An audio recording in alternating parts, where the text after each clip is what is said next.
大家好，我是超子。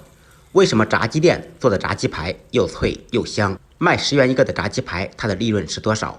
炸鸡拍的粉真的是面粉吗？看完这个视频，您就全部明白了。今天就把炸鸡排的全套配方分享给大家，不要您1分钱，只要求给超子点个赞，保证做出来比外面卖的还好吃。花5块钱从市场上买了2个鸡排，本来原价是5块5的，老板娘看我长得帅，给我便宜了5毛，看来帅也是一种资本。把鸡脖子上面的鸡皮和气管一同摘掉，这个部位很脏，剪掉鸡屁股，顺着鸡胸骨剪开，顺便把鸡身上的肥油摘掉。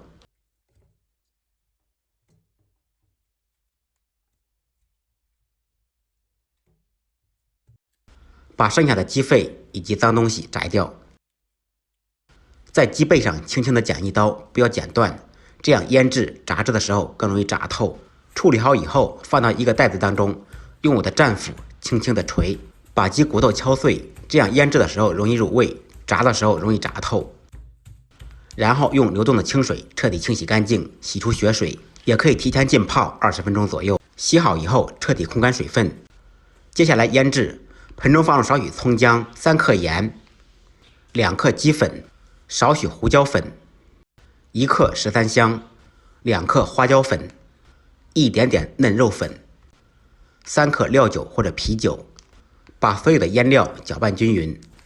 这些腌料可以腌2个鸡排。控干水分的鸡排来一个360度无死角全身按摩，提前腌制1个小时左右。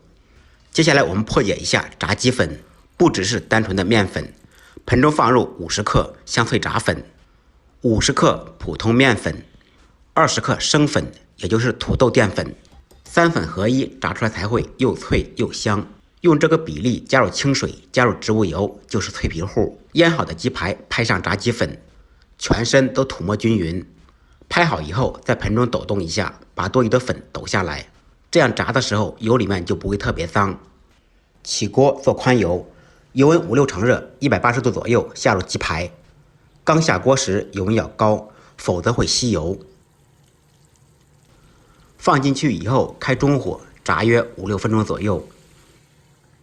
6分钟以后掀开盖子，来一个华丽的转身，炸另一面。炸鸡排的时候可以边炸边浇油，这样可以快速成熟。6分钟以后改开大火，高油温可以把鸡排里面的油逼出来，从而使鸡排吃着不油腻。整个炸制的过程大概需要8到10分钟左右，将鸡排炸至金黄酥脆。大家可以看一下，这时候的鸡排已经嘎嘣脆、嗷嗷香了。下面给大家介绍价值上万的万能撒料，可以烧烤、炸串、火锅、干碟都非常好吃。准备炒熟的芝麻、孜然、小茴香各30克，炒熟的黄豆40克，桃酥15克，辣椒面20克，熟的去皮花生米50克，烤熟的腰果20克，一同放入料理机中打碎。这个撒料配方在我烤羊肉串的视频中也有说过，今天我们就再回顾一下。这款撒料吃烧烤、炸串、火锅都离不了。彻底搅碎以后，加入50克麻辣鲜、10克盐，彻底搅拌均匀。万用撒料就做好了，比买的香多了。一般路边摊的炸鸡排只放孜然、辣椒面、芝麻，要做就做一个良心商家，味道一定要好。炸好的鸡排剁成小块，撒上我们的万用撒料，利用空闲的时间给孩子、给家人在家里面炸点串、炸点鸡排。人生原来如此美好，给自己、给家人留一点时间。感谢朋友们的支持点赞，再忙再累记得按时吃饭。下期视频见，拜拜。